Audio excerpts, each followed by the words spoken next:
Pakistan international airlines కు చెందిన air హోస్టెస్లు కెనడాలో ఏమవుతున్నారు? వరుసగా అదృశ్యం అవ్వడానికి కారణమేంటి?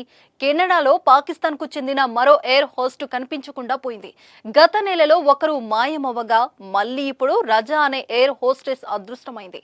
గత ఏడాది నుంచి ఇప్పటి వరకు 9 మంది ఎయిర్ హోస్టెస్లు కనిపించకుండా పోవడం మిస్టరీగా మారింది. సిఎంఆర్ షాపింగ్ మాల్ మన హైట్ నగర్ లో భాగ్యలత కమాన్ పక్కన ఫిబ్రవరి 29న ప్రముఖ సినీ తారలచే గొప్ప ప్రారంభం.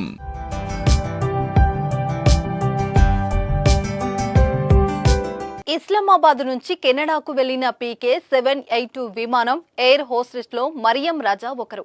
ఆమె గత 15 ఏళ్లుగా పిఐఏలో పనిచేస్తున్నారు. అయితే సోమవారం ఇస్లామాబాద్ నుంచి టొరంటో చేరుకున్న విమానంలో విధులు నిర్వహించింది.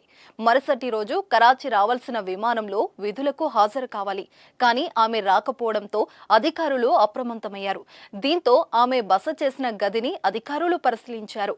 అక్కడ యూనిఫామ్ తో పాటు థ్యాంక్ యూ పిఐఏ అని రాసి ఉన్న ఓ లేఖను గుర్తించారు. ఆమె ఉద్దేశపూర్వకంగానే మాయమైనట్లు పిఐఏ అధికారులు భావిస్తున్నారు. ఎయిర్ హోస్టెస్ తక్కువ వేతనం ఇవ్వడంతో పాటు సంస్థ భవిష్యత్తుపై నెలకొన్న భయంతోనే కెనడా చేరుకున్న అనంతరం అదృశ్యమవుతున్నారని అనుమానాలు వ్యక్తమవుతున్నాయి. అదేవిధంగా కెనడాలో ఆశ్రయం పొందే విధానం సరళంగా ఉండడంతోనే ఇటువంటివి ఎక్కువగా చోటు చేసుకుంటున్నట్లు పిఐఏ భావిస్తుంది.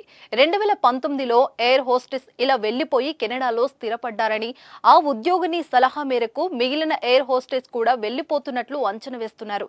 గత ఏడాది మొత్తం 7గురు అదృశ్యమవ్వగా ఈ సంవత్సరం 2 మాయమయ్యారు. భవిష్యత్తులో ఇలాంటివి పునరావృతం కాకుండా కెనడా అధికారులతో సంప్రదింపులు చేస్తున్నామని పాకిస్తాన్ ఇంటర్నేషనల్ ఎయిర్లైన్స్ తెలిపింది.